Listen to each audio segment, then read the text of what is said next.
mulu. Kasihan lo, dia kalau makan keselak lo ngomongin mulu. Kupingnya panas sekalian. Apa? Ya gimana bang? Kupingnya panas ya, kupingnya panas. Iya. Nggak nyampe, ada Rio kok. Kemarin ke Kemensos, kita ketemu dengan Gus Menteri dan jajaran Sekjen dengan Dirjen. Kemudian kita coba bertukar pikiran karena Gus Menteri juga pengen dengar langsung karena saya yang menginisiasikan donasi untuk Agus di podcast saya. Jadi dia pengen dengar keterangan dari saya. Setelah saya menjelaskan, kemudian Novi beserta Pak Yusuf kebetulan datang karena kita tidak datang berbarengan kan. Kemudian diajaklah masuk ke ruangan beliau yang megah itu ya. Gue baru tahu ada ruangan itu. Gue pikir isinya Kemensos cuma meja bulat gede gitu kan. Terus di sana Pak Menteri, lain ngomong ya.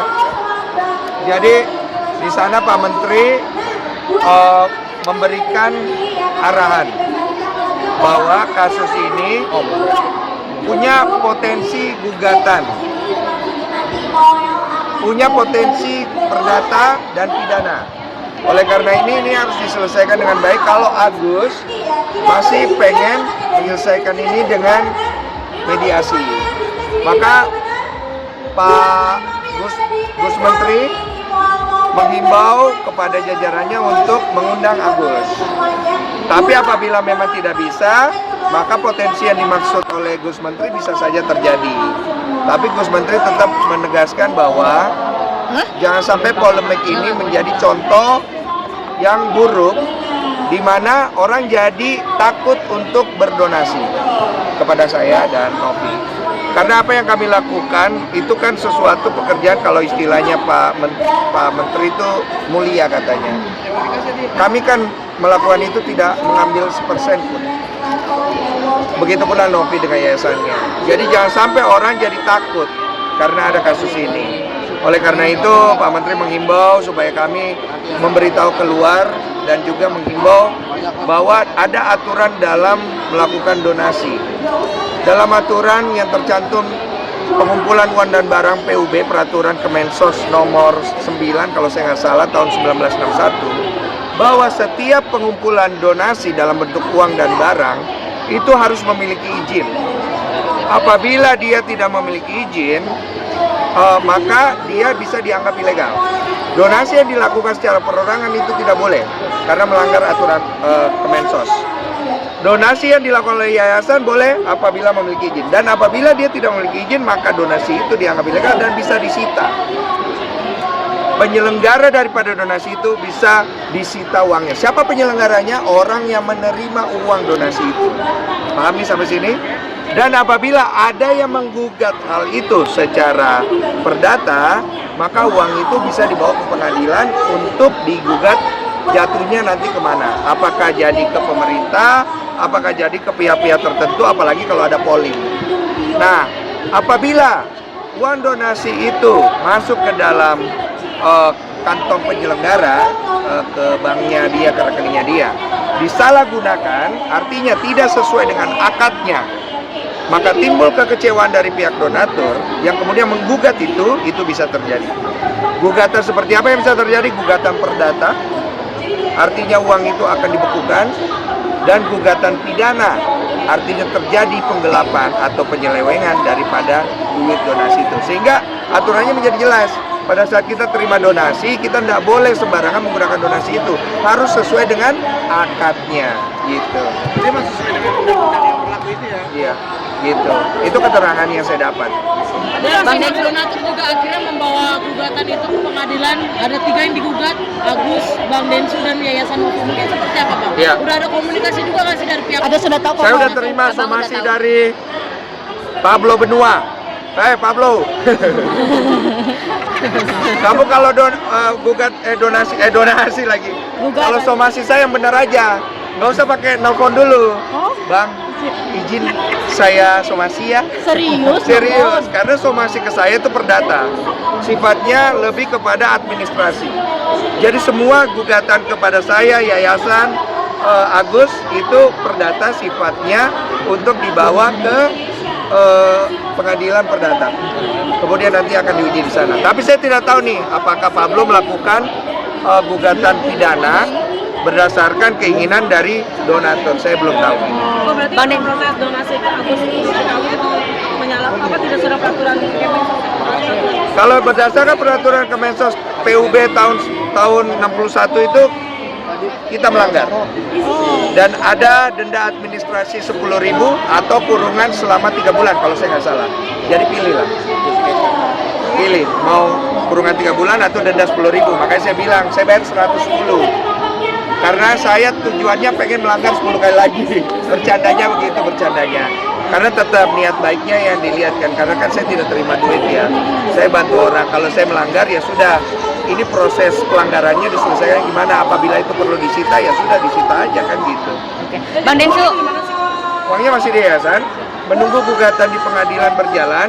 Kemudian pengadilan akan memutuskan apabila uang itu perlu dibukukan. Dan kalau misalnya pengadilan membukukan, maka rekening yayasan dibukukan seluruhnya.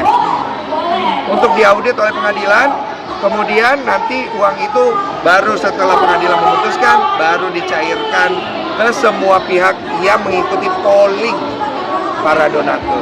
Gitu. Bang Densu ini sorry ya sebelumnya soalnya kan kabarnya ini tadinya rahasia, cuman akhirnya nggak jadi rahasia lagi. Kabarnya rahasia? Abang menawarkan Pak Agus uang 300 juta. Itu gimana sebenarnya Bang Densu? Iya. Tapi tadinya itu rahasia tapi dibongkarnya sama Teh Novi nih Bang. Maksudnya di TikTok. Novi nih kadang-kadang juga nih. Kalau semua harus cerita. Jadi sebenarnya saya memang ada menghubungi keluarga Agus. Karena kenapa saya menghubungi? Karena saya udah tahu gugatan ini akan jalan. Karena gugatan ini datangnya bukan dari saya, kan dari donatur. Saya kasihan. Karena kalau gugatan ini jalan mereka nggak dapat apa-apa kan saya kasihan. Karena Agus perlu pengobatan. Maka saya dengan uang saya, bukan atas desakan Novi ataupun Pablo atau siapapun. Saya izin sama Pablo sama Novi. Saya bilang izin ya, gue usaha terakhir deh. Gue bilang ya. Apa bang, gue coba hubungin mereka, udah gue yang ngurus semuanya. Lu semua, ya udah masing-masing aja deh, tapi gue usaha dan gue diizinkan.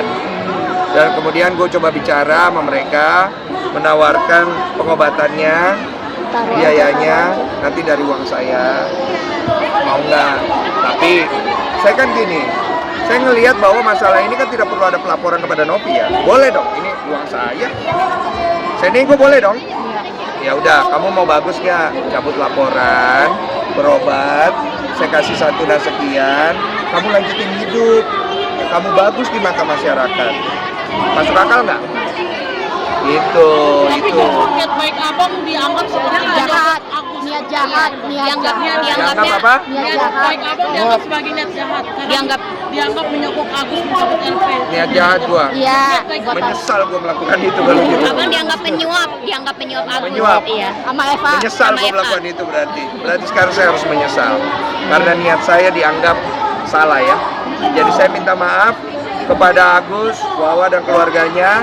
Niat saya jahat, saya tidak akan bantu lagi kalau begitu. Kabarnya juga menurut info Bang Alvin juga bergabung Iya, untuk membantu Agus. Seperti apa Bang mungkin Bang? saya udah ngobrol sama Bang Alvin tadi. Everything okay? Ada miskomunikasi antara saya sama Bang Alvin dulu karena beliau memang waktu itu minta diundang tapi saya belum kasih kesempatan dan saya menjelaskan kepada beliau dan beliau bisa mengerti. Saya pikir Bang Alvin cukup bijak tadi pada saat ngobrol sama saya dan saya bilang Bang, Abang boleh membela Agus tapi jangan masuk ke ranah pribadi supaya tetap enak jalurnya karena Abang adalah pengacara hebat dan saya pikir Bang Alvin orang yang hebat gitu loh, jadi nggak perlu sampai ke ranah-ranah yang lain lah supaya jangan kemana-mana lagi gitu loh. Abang kalau kemarin Alvin Lim menantang Abang 3M gimana Bang melihatnya? Ya udah saya jawab, Oh, saya udah bilang mendingan uangnya kasih ke Agus. Saya bilang. Masa buat nyiram air keras, janganlah. Nggak boleh nanti kita dimarahin loh sama polisi loh. Ini Menteri Sosial juga ngucapin makasih buat Kodenso katanya ini positif banget gitu masalah ini ke Kemensos. Jadi Menteri juga sempat ucapin makasih banget nih ke Kodenso. Ya, saya menganggap saya yang perlu berterima kasih kepada Gus Menteri karena kerendahan hati beliau. Beliau mau mengurusi hal ini. Bayangkan coba mau cari di mana menteri kayak begini gitu loh. Mau datang turun tangan. Aduh, gue udah latih gue kok nggak enak banget. Karena jujur ya, bertemu menteri itu pilihan terakhir saya. Karena menurut saya kalau kita bisa selesaikan dengan musyawarah mufakat dengan baik, ngapain harus ke sana? Jadi saya ingin berterima kasih banget kepada Gus Menteri, berjajarannya, Sekjen, Dirjen, Pak Taufik Laude, Bu siapa satu lagi? Gue lupa, Bu Irma apa Bu Mira Sekjen, dan semua jajarannya. Mau lo ngeluangin waktu buat begitu. Bang, tadi dalam artikel juga saya baca apabila dari Kementerian Sosial, apabila uang donasi tidak dipakai untuk berobat bisa dihukum pidana. Mungkin seperti apa, Bang? Ya itu, tadi udah saya jelaskan. Saya kasih ya jujur, dan kita pribadi sih tidak mau menghilangkan kemanusiaan dalam hal ini. Dan saya dengar ada Bang Alvin Lim. Bang Alvin Lim ini dia mau membantu kan juga. Saya pikir Bang Alvin juga pasti akan bantu. Jadi sebenarnya permasalahan tentang bantuan untuk aku, saya pikir Tuhan pasti tetap akan bantu dia. Karena Tuhan itu memelihara semua umatnya. Gitu. Jadi nggak usah khawatir masalah itu. Cuman sebenarnya yang di netizen itu adalah udah tahu kan kalian juga maunya apa kan, gitu kan. Itu yang tidak nyampe. Setuju nggak? Itu yang nggak nyampe, yang bikin kita semua jadi kayak yuk bisa yuk gitu. Bang Densu, tapi menurut Bang Densu langkahnya Tenovi menceritakan di TikTok ceroboh nggak sih yang soal 300 juta itu, atau gimana? Ada perjanjian nggak Bang sama Tenovi untuk tidak menceritakan itu? Blow up semua. Iya, memblow up semuanya sama Bunda Nggak ada Korla sih. kalau nggak salah. Oh enggak, emang Nggak nggak salah ada juga bahasa. dia. Cuma nggak semua hal harus dicerita Novi. Dia kadang-kadang tahu jujur. Janganlah nak, ya sudahlah. Hentikan semua kekisruhan ini ya. Udah. Abang boleh cerita Bang kemarin pemeriksaannya Ci Olive soal Iya. BAP laporan Abang ke Bang Iya. FA ya. Gimana soal berapa jam diperiksa, terus berapa pertanyaan Bang? Jolip tuh diperiksa. Iya. Saya lupa ya, saya belum nanya 1 jaman kayaknya. Sekitar 13 berapa pertanyaan yang kemarin? Berapa pertanyaan? Beberapa belas pertanyaan lah gitu. 1 jaman, 17-an pertanyaan gitu. Sejam. Tapi dari sempat ngobrol lebih jauh nggak Bang soal pertanyaannya itu, apakah nanti akan memanggil FA lagi ya? Gimana Bang, maksudnya dari pertanyaan itu menurut Abang akan menjerat Bang FA nggak sih? Akan menjerat Bang Eva. Maksudnya akan Kalau menangkap gitu. pihak sana yakin 90% menjerat saya cukup 1%. Tapi pasti. Enak gak tuh? Ya? Dalam. 1% aja kita. Dalam, tapi dalam. Enggak sih, sebenarnya begini. Masalah pelaporan saya bukan arahnya ke arah yang saya pengen menjarahin Farhad atau apa enggak. Cuma untuk mengantisipasi sikap tindakan hukum dia terhadap saya. Karena kan masalah udah selesai. Masa udah selesai pergi laporin orang, ya kita juga bisa laporin lo lah, gitu loh. Lu merasa lu paling ngerti hukum, orang lain ada yang lebih ngerti hukum, janganlah ribut-ribut gitu loh. Ini kan masalah sederhana, ya. Bang Farhad jangan terlalu serius lah, tapi kalau serius juga boleh, gitu kan ya. Bang katanya minggu depan, Bang minggu depan juga saling lapor melapor somasi gitu Bang, semakin kayak bola liar gitu. Iya, bola liar ya. Udah kemana-mana ya. Tapi lu demen kan banyak berita lo. Ya bener lah, lu yang ngomporin lo. Ngomporin sampai Kupai Bando nih. Aduh, Bang minggu depan Pakai bando biar sehati gak sih sama Yoi. Abang minggu depan katanya kan Bang Eva mau dipanggil jadi saksi. Iya. Bang Eva siap aja untuk hadir gitu. Oke, bakal hadir. Nah, Saksi menurut di Abang mana? gimana? Soal pelaporan Abang terhadap nanti infonya gitu ya, kan akan dipanggil Bang Eva akan memenuhi. Menurut Abang gimana? Ya bagus lah. Semangat, jangan lupa istirahat, banyak makan. Bang Eva tuh capek. Gua tuh kalau ngelihat mukanya di video lu nih semua, lu kadang-kadang kasih tahu dong orang. Dia tuh capek. Lu perhatian dikit, jangan cuma cuanin dia doang. Lu kasih tahu Bang, dia mau. Dia ngomong, iya Bang, Abang capek, Abang istirahat dulu makan. Perhatian dikit, jangan cuma dicuanin. habis wawancara makan kok. Oh makan dia ya. Kasihan kadang-kadang matanya udah ngantuk tau malam-malam. Iya, gue kadang-kadang ngeliat Bang Eva ini kasihan. Gue bilang ngurusin kasus Agus. nganterin Agus ke rumah sakit, padahal ada kasus yang lawyer fee-nya lebih gede, ya kan? UMKM tuh lumayan tuh lawyer fee-nya. Oh, masalah Agus ini nyampe ke Jepang. Iya, Iya. Jadi Agus go internasional gitu. Agus go internasional ke Jepang. Ke Jepang beritanya. Selamat Gus, Gimana tuh? gokil. Berita sampai ke berita yang Jepang tuh memberitakan tentang kasus Agus di Iya. Indonesia. Selamat buat Agus, beritanya sampai ke Jepang. Banyak yang edit juga video Agus yang scream, yang teriak-teriak, edit lucu, sampai ledak-ledakan itu gimana? Ah, itu agak berlebihan, kasihan lah. Maksudnya Agus ini dia biar bagaimana dia punya hati kan, walaupun bagaimana hatinya masih terbuka lah. Jangan sampai dia melihat video itu, karena kalau dia lihat dia pasti sedih. Jadi jangan bikin video kayak gitu loh. Nanti kalau dia sampai lihat dia terus gimana ya? Dia tuh kan dia secara psikologinya udah terganggu. Kalau dia nonton dia tambah terganggu lagi emosinya. Jadi Buat netizen mungkin. buat teman-teman netizen, kalian jangan bikin video yang akhirnya membuat orang tuh terluka hatinya. Jadi tolonglah, maksudnya kita sama-sama enak juga, saling menjaga perasaan orang. Itu sih kalau gua.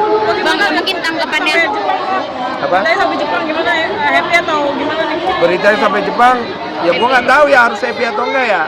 Cuma maksudnya semoga beritanya nggak buruk buat negara kita sih. Itu aja sih. Bang Ya. itu komentarnya Cio Olive gimana sih soal hal ini, dan kan Cio Olive juga diperiksa sebagai saksi. Maksudnya tanggapannya Cio Olive itu gimana gitu melihat Bang Densu sibuk sama Pak Agus? Sama ya peragusan. Iya, sibuk peragusan ini gimana menurut? Tanggapan saya, Tanggapan Cio Olive gimana ngelihat kasus ini? Abang terlibat jadi banyak. ya dia juga nasihatin yang kalau bisa nggak usah lagi diurus. Kamu tuh kecapean kadang-kadang, dia bilang, terus nggak bagus juga buat kamu. Cuma aku mikir tanggung jawab aku terhadap donaturku, karena kredibilitas dari acaraku itu juga penting kan. Biar bagaimanapun orang-orang yang berdonasi ke aku itu kan yang dilihat kredibilitasku. Kalau nanti aku tidak beresin ini, nanti ke depan hari kita mau bantu orang, nanti jadi kredibilitasnya hilang karena orang udah takut. Jadi aku harus kawal sampai selesai, dan aku nggak mau sampai Novi jadi korban juga berikutnya, karena biar bagaimana dia niatnya membantu. Saya nggak mau dia akhirnya jadi terbantai di sini gitu loh. Cukup gitu, itu aja sih. Oh, tapi laporan DPS ini yang aku sudah dengar muncul tentang poin-poin tadi. Nggak tahu ya, nggak tahu kalau itu. Oke, Ya Bang Densu, terakhir nanti Bang. bisa dengar sendiri ya. Terakhir yuk. Iya terakhir, Bang Densu kemarin dari Kemensos sama Tenovi, langkahnya apa nih nextnya gitu? Maksudnya setelah Abang sama Tenovi mendatangi Kemensos, kan kata Kemensos, Abang mau jadi kayak yang membantu mensosialisasikan perizinan. Itu langkahnya nextnya gitu Bang, gimana Bang? Ada nggak dari Abang? dan Apa Tenovi? mau diketemuin bareng-bareng atau gimana? Iya. Atau Belum. Udah ada omongan mungkin Bang? Belum tahu sih langkah berikutnya sama Kemensos, biar Kemensos yang menjawab itu sih.